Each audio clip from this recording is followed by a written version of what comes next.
Welcome to another episode of Touring the AFC South. I am your host, Mike Patton, and on this episode, we're going to talk a little national news and a little AFC South news. And I got a special guest with me, someone that knows any and everything that goes on NFL, no stone unturned. That would be Mr. Steve Wyche from the NFL Network. What's going on?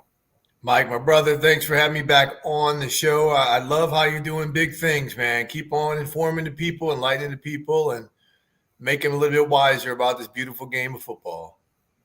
Yes, sir. Yes, sir. And of course, with every episode, we're going to get into everything with the national talk and the AFC South talk. But with every episode, I do have something I have to get off my chest. It's just part of what I do. So make me breathe a little easier. But, of course, this episode, we're going to talk a little preseason. And I just have a few educational points. When you're watching the game, everyone watches the game and wants to see some smooth product. You're not going to see it because you're seeing guys that probably won't make the team in the third and fourth quarter. That's just being honest. But what you're also not looking for, you're not looking for precision passing and things like that. You're not going to get those type of things. What you're going to get is, what you should be looking for is where someone's making the right read, someone's reading and assessing a play. You're looking at those different things. Those are the things they should be paying attention to. Just give an example, and we're going to talk about him later. But Malik Willis, watching him play, so many people were talking horrible about him. And I'm like, do y'all not notice he's making the right reads every time now? He didn't do that last year. So, it just, to me, you got to learn how to watch the game, not watch it for wins and losses. Learn how to actually watch the game and how it operates. It makes things a lot better. It will make your life a lot easier if you understand it and think on those different things. I just had to get that off my chest, Steve. It was bothering me. So I was like, well, let me just lay it on out for people. Do you got anything you want to add? I mean, I tip of the cap because, look, the preseason broken down is the ultimate not truth teller, right? It's not going to run smoothly because teams aren't game planning for opponents. They're trying to do, okay, we're running this stretch zone play to the right. I want to see how my guard and tackle work in tandem to get to the next level. We may not get 5 yards out of this run, but I'm looking at this combination, and I want to see how it works. If they're doing it how we coached it, right? All weekend long, I know we want to talk about the rookie quarterback, but the bigger discussion is, boy, the offensive line play was just trash. Every team all around. The one thing that OTAs and all these things don't help, they're offensive linemen, right? They've had about 7 or 8 padded practices since training camp. Offensive linemen need the physicality and the pads to be able to hit to learn how to play on a thread. Okay, defensive linemen, they can learn a little bit quicker, right? They're doing things differently, but no unit has to be more cohesive than the offensive line. And the fact that they don't get to have any type of real contact in OTAs and mini camps and things like that, it's going to take a while. So everyone needs to calm down, right? The Browns and the Jets look pretty good, all the way to their backups this week because they've had a preseason game already. They played in the Pro Football Hall of Fame. Let's see how Trey Lance, let's see how Malik Willis, let's see how Will Levis, let's see how a lot of these players who may not have looked great in their first preseason action, let's see how they look in week 2 and then week 1 of the regular season because they're mainly not going to play in week 3 of the preseason before we come to any type of judgment because, like I said, the preseason is the ultimate not truth teller about your team and overall personnel. Correct. Yeah, definitely. Thank you for laying that out there and letting the people know because, good gracious, I hear it so many times and people get mad about teams losing in the preseason. I'm like, why? But look, Mike, there's no bigger culprit of this crap than the media. Oh, gee, Trey Lance, he sucks. I'm done. I've seen enough. Have you? Really? The guy played 1 game his last season in college. Plays 2 games last year, gets hurt. Have you seen enough? Is that I mean, we in the media foster that type of thinking. And that is where we have to do a better job of saying, pump the brakes, man. Like, we don't know what the coaches are coaching or teaching necessarily and what they're actually looking for. And that's where, again, we have to be patient in our diagnosis and perceptions and evaluations and things like that. Right. 100%. 100%. Now, getting on to the show, and of course, we're going to talk about a few national teams before we get into the AFC South. One of those national teams just made a big signing today. That would be Dalvin Cook.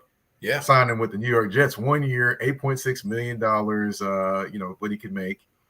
Of course, expectations are already on the rise with Aaron Rodgers getting traded there. It's kind of funny. He got traded there. Brett Favre before him got traded there. And it'd be really funny if Jordan Love stays a long time in Green Bay and gets traded there too. That would be funny. But it just, things seem to be on the up and up. And, Aaron Rodgers seems to not be the grumpy guy. He could be at times in Green Bay, but he's the old happy guy talking to the young guys, things like that. Do you think it was kind of purposely done that he's kind of being this guy now with the Jets as opposed to who he was in Green Bay? Yeah. I mean, look, he'd been in Green Bay for a long time. He'd seen some people move up through the ranks who, when he came in, they were kind of grunt work guys, and now they've got juice, and now they're calling shots, and he's looking at some of them like, huh? Don't forget, I know who you are. At the same time, this is a guy who, for as much as maybe he didn't want to spend his off seasons in Green Bay, other guys did, right? And so now that he's in New York, I'm going to the Knicks game. I'm going to the Rangers game. Going to the Islanders game. I'm going to a Broadway show with Sauce Gardner. It's all great. I'm living in a place where there's a million things to do in the summer besides just football. And the change of scenery probably is good for him. It's probably good for Green Bay. Maybe not on the field, but I mean, they had to move on. But, look, he's invigorated. He has to prove that he's not going to go down the same path as Brett Favre, who, remember, had the Jets rolling towards the playoffs before he tore his biceps in his 1 year with the Jets. And look, Aaron Rodgers is going to a team that last year almost made the playoffs before they had quarterback mayhem, right? And so it's a good team. They got a lot of players on defense. They're stacking their offense. And by signing Dalvin Cook, that's just another sign saying, we're trying to help you out here, Aaron. We're trying to win right away. We're getting a running back who's going to allow Breece Hall to steadily come back from that knee surgery, right? They've got a couple young players. Israel, I want to butcher his name. The rookie out of Pitt has been dynamic this preseason. So they got some young players who can work with Dalvin Cook, but he's probably going to be the week one starter. And this offense is going to be good. This defense looks like gangbusters, right? They're still going to have some things to work out, but they've got so much talent and depth that there's really no reason other than the AFC being an absolute gauntlet that the Jets aren't a playoff team. Right. It's going to be interesting just to watch, as they're currently constructed, and then Dalvin Cook now being thrown in there and, being an AFC contender. Yes, folks, not just an AFC East contender, an AFC contender, like a championship potentially contender. A lot of folks are trying not to say that and, thinking about Aaron Rodgers and can he do it in the playoffs? But, the thing is, there's a lot of talent around him. So he doesn't necessarily have to carry that offense, in my opinion. No, and that's what getting a Dalvin Cook does. And Breece Hall, like, he had good running backs in Green Bay, right? His receivers, he has Garrett Wilson, right? He's got the rookie of the year. But now he's got a defense and a defensive-minded head coach that's going to buoy him, right? When Green Bay was winning its championships, they were the top takeaway team in the NFL, right? And so you've got that type of talent on the defensive side to kind of help you out. He was always asking for help here and there. Well, he's got it. And expectations should be high because it's Aaron Rodgers. He's still a great player. And again, they've got the pieces in place. Are they going to get there? Well, there's Joey Burrow who's got something to say about that. Patrick Mahomes has something to say about that. Tua Tagovailoa has something to say about that. Josh Allen has something to say about that. Justin Herbert does. The Titans do. The Jags do. So this ain't a shoe-in. I mean, there's going to be a team like Cleveland that's going to jump out of nowhere too. That's going to surprise some folks. Pittsburgh could be really good. So, Aaron, you kind of got what you wanted, but it's a lot harder getting to the playoffs in the AFC this season than it's probably been in the NFC in a couple of years. That is true. That is true. Another team I want to talk about that, it is in the NFC, but it's in his division, but just a different team, of course. That would be the Detroit Lions. Now, they finished the season winning 8 of their last 10 games, which was amazing just to watch them come together. You had Jamal Williams running the football, having a career year. But of course, he's gone now to New Orleans. But they still have a very good team. Brought in Jahmyr Gibbs from Alabama. They do have a defense, James Houston, Jackson State. They do have, him on the edge as well. Aiden Hutchinson. Yes, Aiden Hutchinson as well. So, I have to ask this because it's the big question. It's the question that always lingers out there, and it lingered in with Jared Goff when he was in with the Rams. But he's with the Lions now. Can Jared Goff be the person to lead this team where they want to go to a division title and then some? Yeah, he almost did it last year. Remember, they were the team that knocked the Packers out of the playoffs. Jared Goff played fantastic, right? Their offensive coordinator, Ben Johnson, you talk to defensive coordinators around the league, they're like, that dude is real. Like, he can scheme up plays and come up with personnel packages to not only help Jared Goff, but that really stresses the defensive principles of the opponent. And there's nothing that drives like DBs and players more crazy when they show up and a team motions to their side, like, okay, they know what we want to do in this situation, but we have to break our integrity to make this work. And so Jared Goff, and look, Amon-Ra St. Brown's one of the best wide receivers in the NFL. And we don't talk about that guy. He's a superstar, right? Jameson Williams, when he comes back, they've got talent. They've got talent, great offensive line. So things are in place for Jared Goff with Ben Johnson to play well. I mean, I thought Jared Goff played really well. Now, everyone says, they drafted Hendon Hooker to possibly replace him. Maybe he does if Jared Goff turns back into the pumpkin. But things are in place for Goff to succeed. Detroit's issue is stopping the opponent. Last year, they couldn't stop the run. They gave up a ton of big plays in the passing game. That has to be fixed. Minnesota is still going to be a dangerous football team. They got the best wide receiver in the NFL. Green Bay, Jordan Love, you can't count them out, man. You cannot count the Packers out of this, and Chicago's on the uptick. So things to me, I'm very bullish on the Lions. I think they're going to be very good. And I've spoken to some coaches who basically have told me if the Lions are not a playoff team, like a playoff team that can win a couple games, if that doesn't happen this year, they'd be stunned because they know the type of talent. I've heard this from opposing coaches, right? They'd be surprised, if things don't work out well in Detroit because they say they got a good staff, they got a lot of talent. So, things finally look like they're pointing upwards for the Lions. We'll see, but if they can break that trend, who knows? Yeah, it'd be interesting if they definitely could break it. And definitely Dan Campbell has done a great job instilling, the different mentality, the different just aura about that team. Wouldn't you say?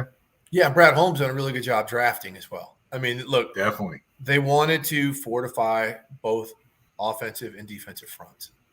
You're seeing more and more teams go about that because that's where games are won and what they want to do.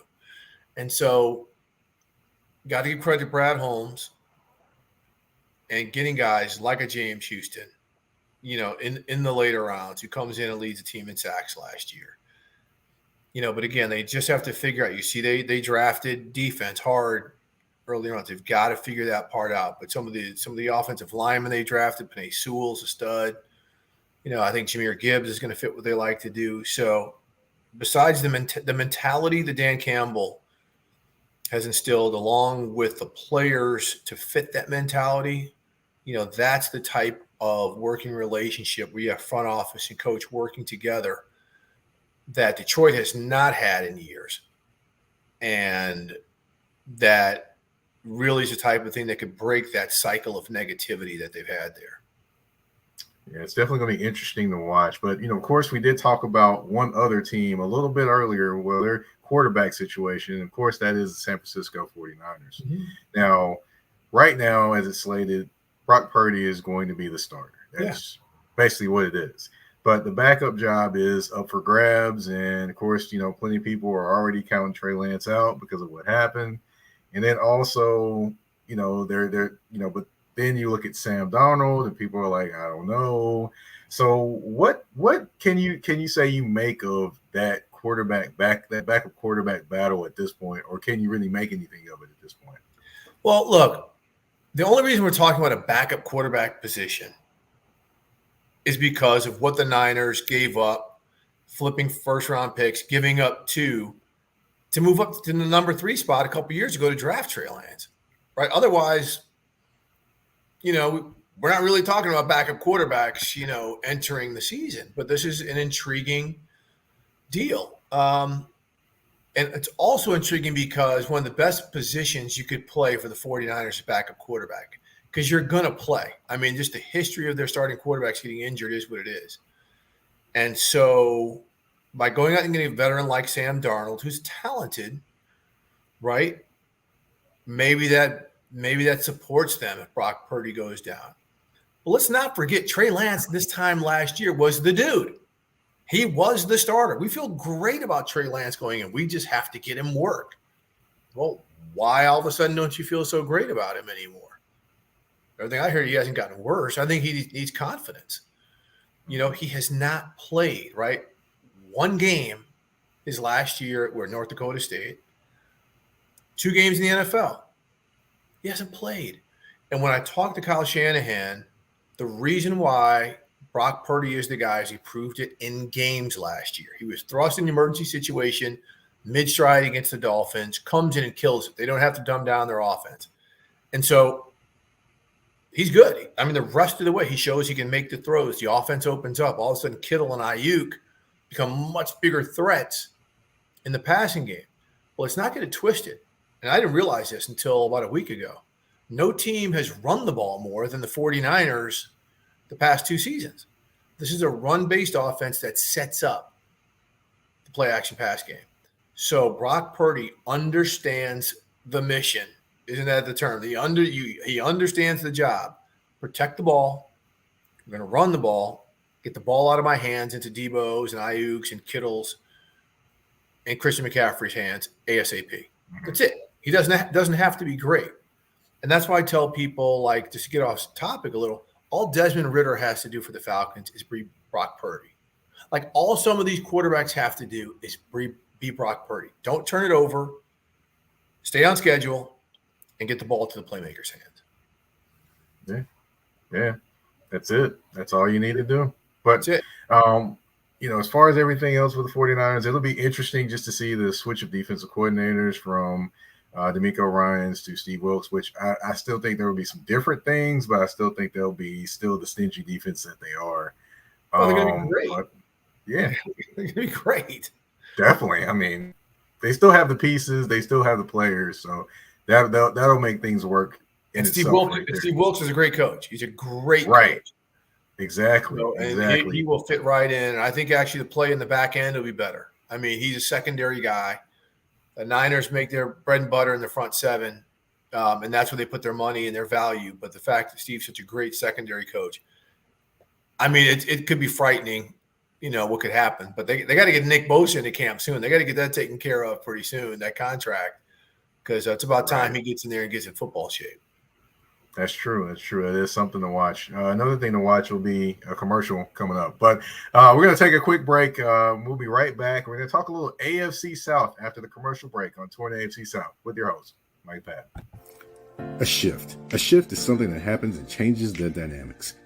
And that's what happened when Garrett Logistics was born. After 10 years as a sales pro in the logistics world of sporting goods, John Garrett decided to pivot to the world of freight and start a brokerage. So you're saying to yourself, why trust Garrett Logistics? Well, Garrett Logistics helps shippers improve overall workflow, along with increased on-time pickup and delivery percentages. Last-minute loads, multi-drop pickups, and more are part of the services with Garrett Logistics. They're available Monday through Friday, 7 a.m. to 6 p.m., and Saturday, 8 a.m. to 12 p.m., all times Central Standard Time. So give them a ring at 615-400-8484. That's 844-800-8484, or you can email them at john@garrettlogistics.co or visit their website at garrettlogistics.co. Garrett Logistics, where the motto is, it's not just freight to us, it's your business.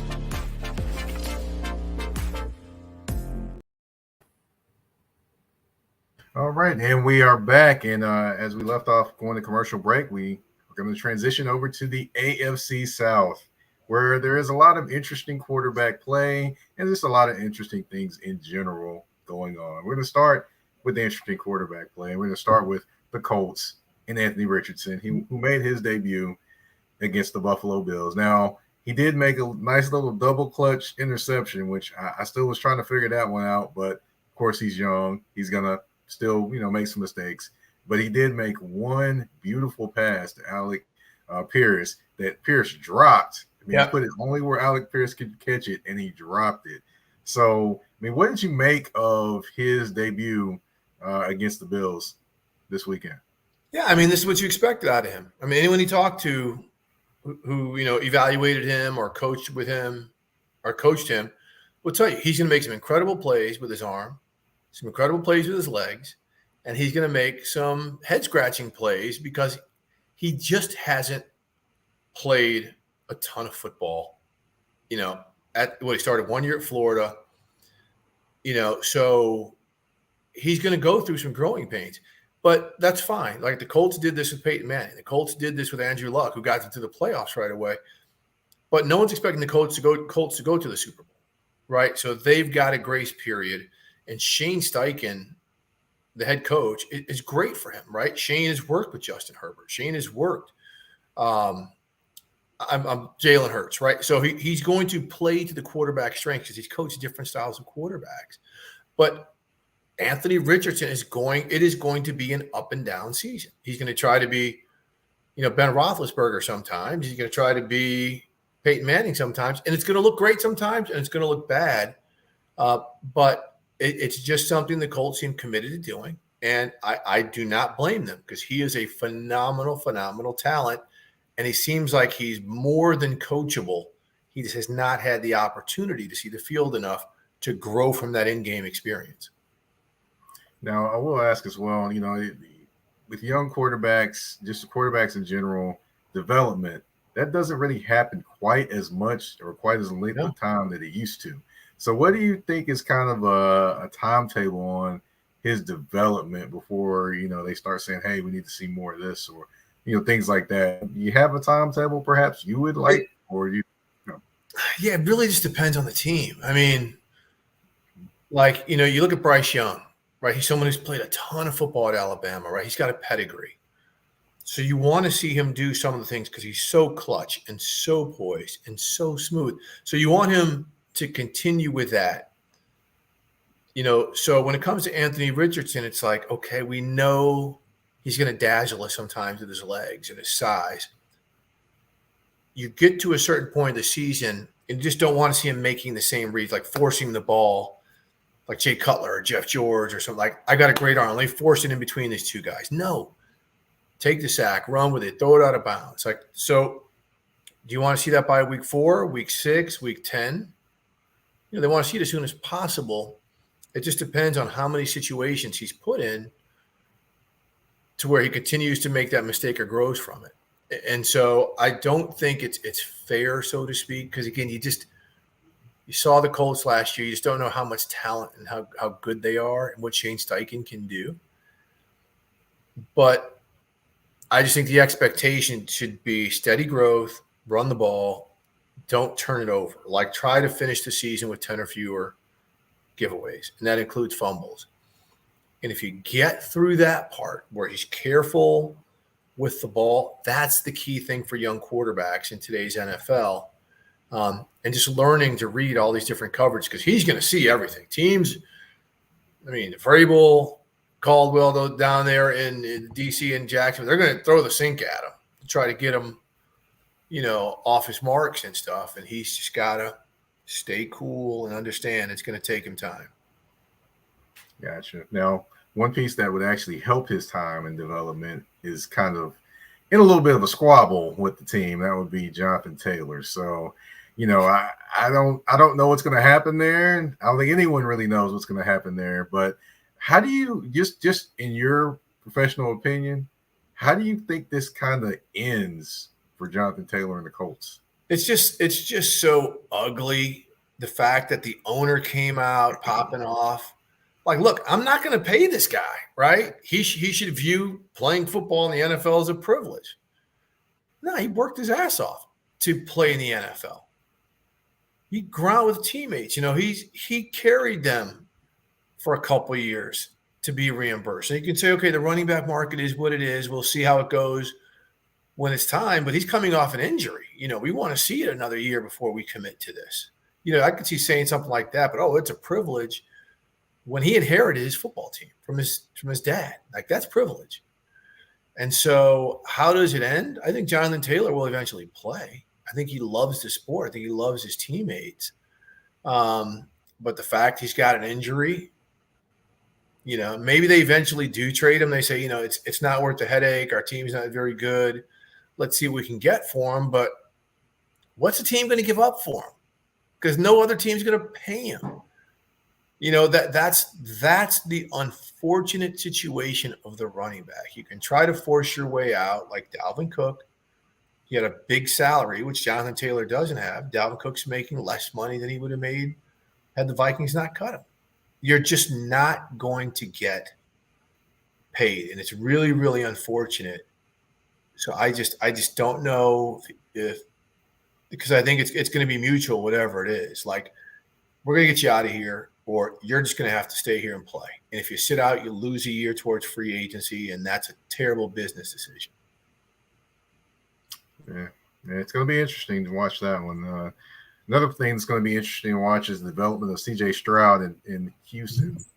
Boy, oh boy. They've got a lot of young weapons that they added.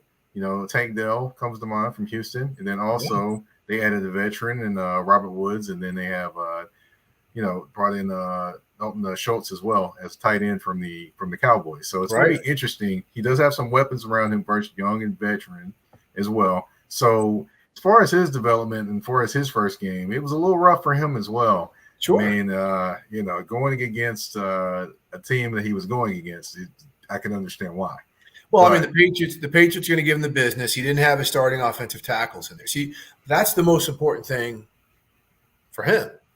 So he got Titus Howard and Laramie Tunsil. He's got two anchor tackles who are signed to long-term deals to grow with him. He's got John Mechie, coming back at wide receiver, who missed last year while he was going through the leukemia situation. So he's got Damian Pierce at running back. So they've got really key anchor spots for him. This is a good spot for him in terms of personnel. Now, well, Bobby Slowick, a first-time play caller and a first-time OC, he's got to figure some things out, right? This isn't just on C.J. Stroud. They've got to work in tandem to see what works against certain opponents. And so that's part of it as well, and they've got to build this defense. They've got some young pieces, but not a ton of them. So,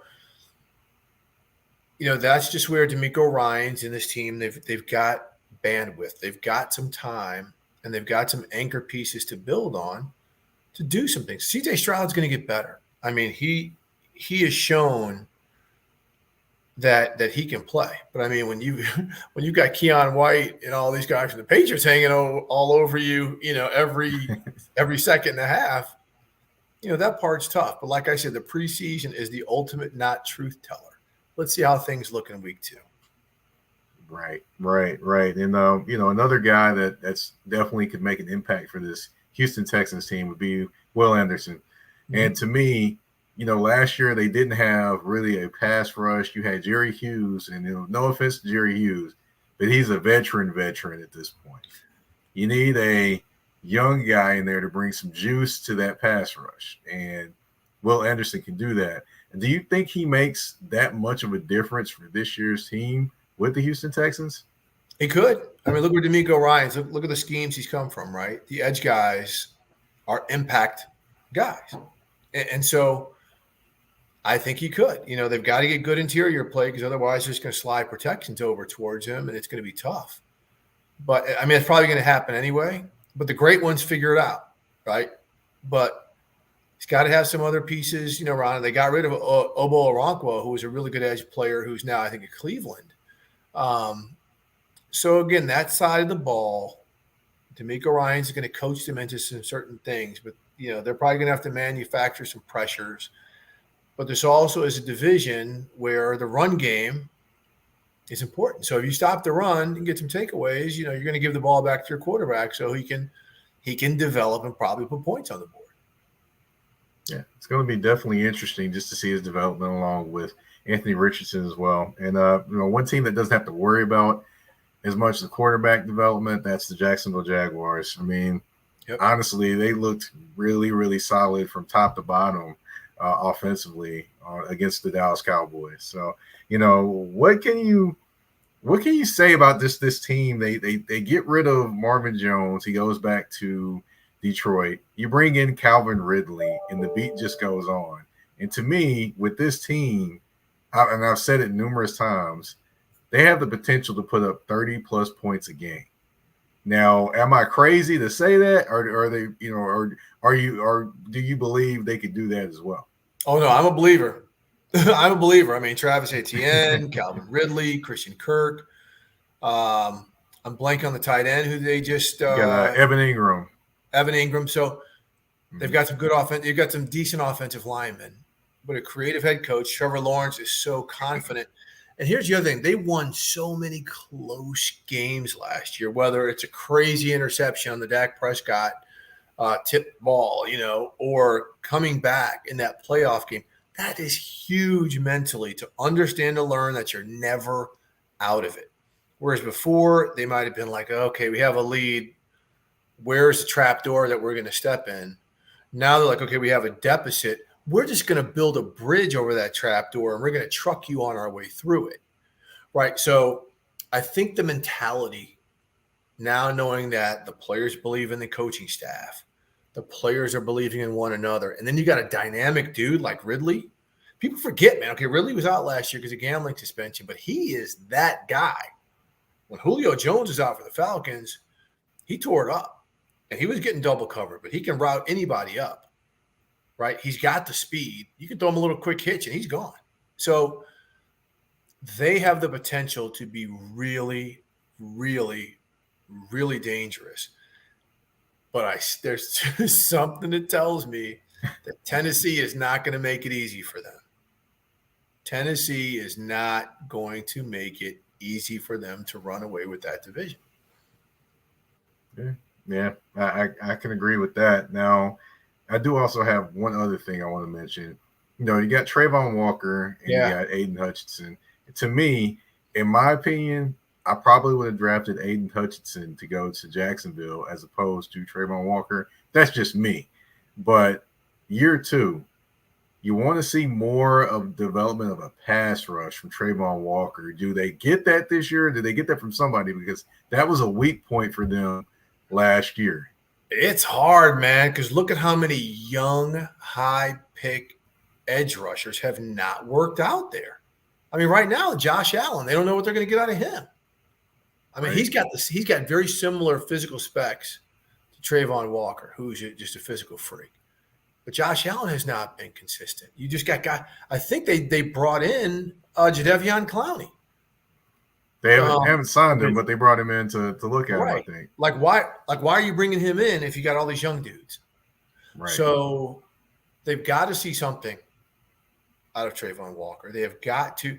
And, look, people would tell you last year, like Georgia had him playing, 5 technique. They had him playing 7. They had him playing 9.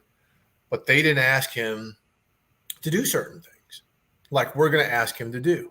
Well, okay, are you going to play to a guy's strengths or something that he's used to doing? Or are you going to ask him to do something that he's not used to doing and hope he gets better? And that seems kind of what they're trying to do. He is an immeasurable talent, but he's got to give them something like significant. Is it double-digit sacks? I don't know. But he's got to give them some pressures as to where everybody knows where he is, and offenses have got to game plan for him to some degree. Right. Another guy that you want to mention as well is Chason from LSU. he's there too. Another one. He's a rotational guy. He's not even a starter. Right. Exactly. It's amazing. It's amazing that people talk about veteran wide receivers going somewhere to not, I guess, to die. They talk about that with the Titans. Well, you could say that potential pass rushers that get drafted could be going somewhere to die, unfortunately. Going somewhere to not get their career started. We'll see. That DC down there, Mike Caldwell has a lot of people think highly of him. So let's see if he can develop that. Well, I think highly of him because he's able to make a formidable defense without necessarily getting a consistent pass rush. That's a good defensive coordinator in my opinion. Yeah. Now, last but certainly not least, gotta talk about the Tennessee Titans. Yeah. Now, of course, the backup quarterback role. Everyone's talking about it, especially here in Nashville. Some people think that Will Levis is somehow, some way going to get this job. But in my opinion, looking at it, watching and seeing Malik, I think Malik is going to be the backup quarterback here in Nashville because, honestly, he looks from year one to year two, the lights going on. He's understanding the defenses and the concepts, and he just looks more comfortable there. Now, I mean, is there any way, I don't know if you know something I don't know, but is there any way that you see Will Levis beating him out to be the backup quarterback at this point? Well, look, Mike, you've been to practices there, and I haven't. So I know Malik's talent, and I know his work ethic, right? That's all I know.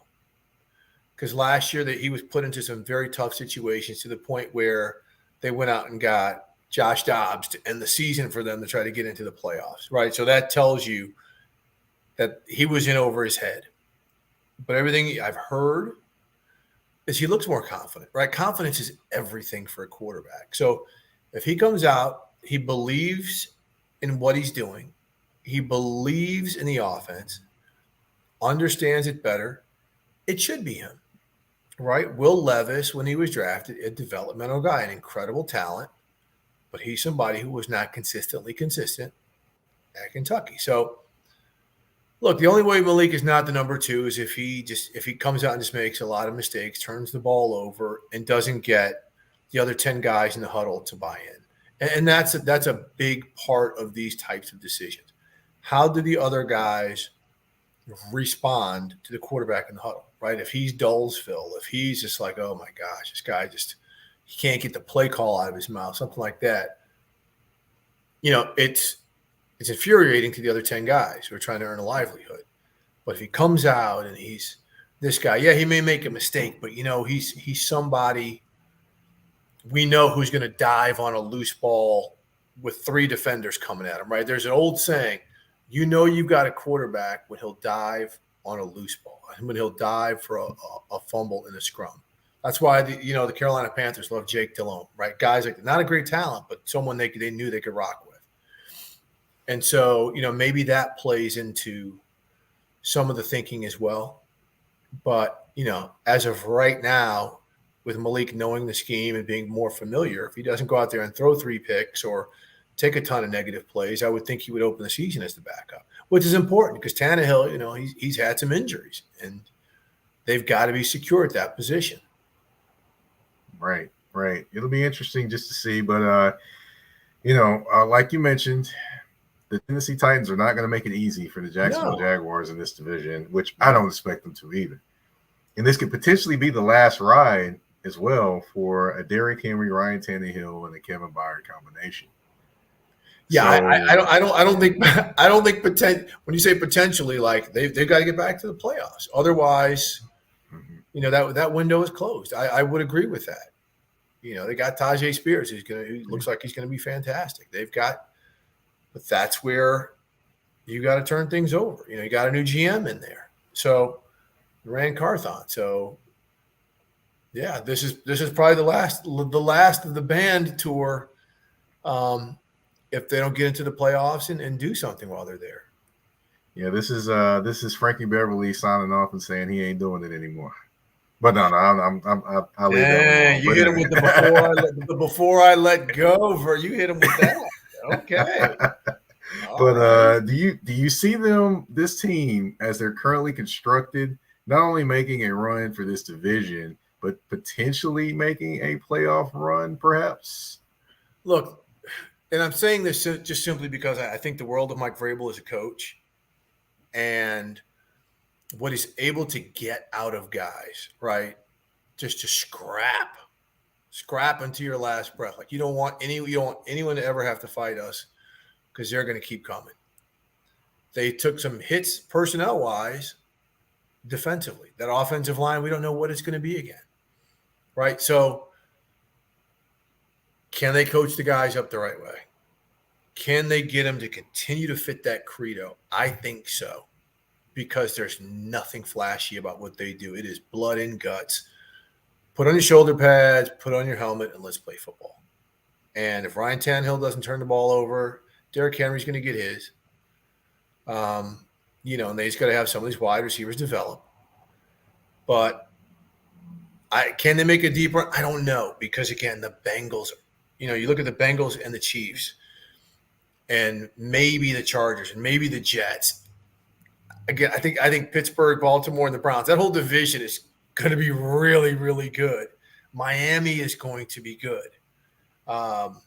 Jacksonville should be good. So Right. Buffalo's not going anywhere. Buffalo should be good.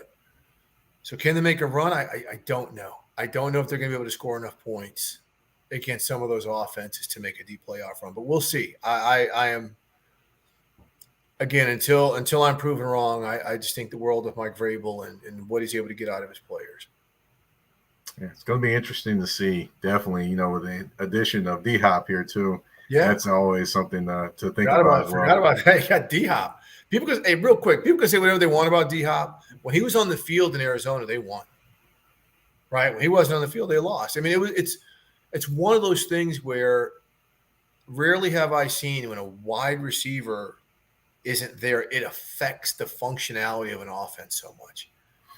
And I'm not saying now they had different things going on, but he is still the guy who's going to win the 50-50 catch. He's going to make plays that you don't think he's going to make. He's going to get more open at times than you think he's going to be.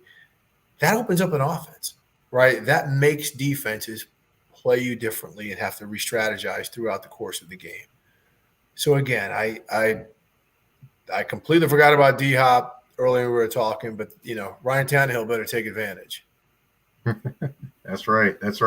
Well, we have reached the point where it is a game on the show. It's 5 questions, 2 answers, and 1 choice. But I'm going to give you a little time to get ready for that. We're going to take a quick commercial break, and then we'll be right back for the game on Touring the AFC South. You ever missed your mom's home-cooked meals? Well, you're not always able to get to those, but you are able to get to H&T's Home Cooking. Established in 2005, Patty Palin and her staff go out 6 days a week to create some of the best home-style meals you can taste and at a fair price. So if you're in Nashville and you like chicken and dressings, green beans, macaroni and cheese, and other things, stop by H&T's Home Cooking. Their address is 2264 Murfreesboro Pike, Nashville, Tennessee 37217.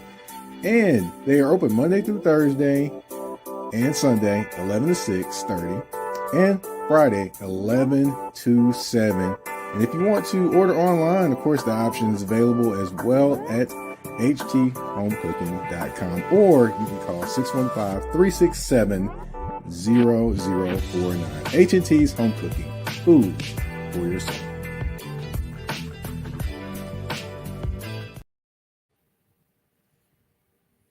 And we are back, and it's the game portion of the show. Are you ready, Steve? 5 questions, 2 answers, and 1 choice. All right, first one up. I know these are 2 teams you covered at one point in your career. The Washington Wizards or the Miami Heat? Which one did you enjoy covering more? Oh, Miami Heat. Lonzo Mourning, Tim Hardaway, Jamal Mashburn, Pat Riley. Love covering those guys. All right. Next one up. Which QB do you trust more? Kirk Cousins or Jared Goff? Ooh. I like them both. I'll have to say Kirk, though, because the Justin Jefferson factor is a significant swing vote, even though I'm a huge Amon-Ra St. Brown fan. All right. We're gonna go with a little music. Luther Vandross. We got 2 songs from Luther Vandross. We got "Never Too Much" or "Bad Boy Having a Party." You got to pick one song. Never too much. That's easy. Never too much. That Bad Boy doesn't break my top 10 Luther jams. Okay. All right. Okay, you only got one pick to coach to win a game. Is it Mike Vrabel or is it Doug Peterson? Which coach are you going with? Going Braves. Going Vrabel. Braves. Okay. All right. And the last one, we got to go to DC on this one. Of course, Howard. We got "The Butt" by EU or "Bustin' Loose." Which song are you taking? Come on, man. Chuck Brown. You got to go with the Godfather. Even EU would tell you that. Even EU. Come on. Chuck Brown's a Godfather. That's when you think of go-go music in DC, that's who you come to. So there we go. Bustin' Loose. All right. Well, that is 5 questions, 2 answers, and 1 choice. You're off the hot seat. And that's the end of the show. I want to thank you for coming on, Steve. Thank you for giving us your knowledge and, of course, your time. If you want to, tell everyone where they can find you on social media and what all you're working on. Yeah, on Instagram, Threads, X, at Wyche, WYCHE 89. Check me out. You see a lot of pictures of my grandson, by the way. I'm proud of him. Yeah, hey, I hear you there. Now, of course, thank you again for coming on the show. And also, thank you all for tuning in. You can find me on Twitter, or X, as they call it, at Mike Patton 82. That's MikePatton 82. On Instagram and Threads, you can find me at that's THA, not THE, _general _MP. And of course, you can find Touring the AFC South on YouTube. You can find it on YouTube. See, we're right here. You can always find it on, find it on Amazon Music. You can find it on Spotify, Apple, Google Podcasts, iHeartRadio, you name it, we are there. So go ahead, like, subscribe, comment, whatever, so everyone can get to listen to the show, and so that way you don't miss all the knowledge that's being passed on this show. I want to thank everyone again for tuning in to Touring the AFC South. I'm your host, Mike Patton. We're out.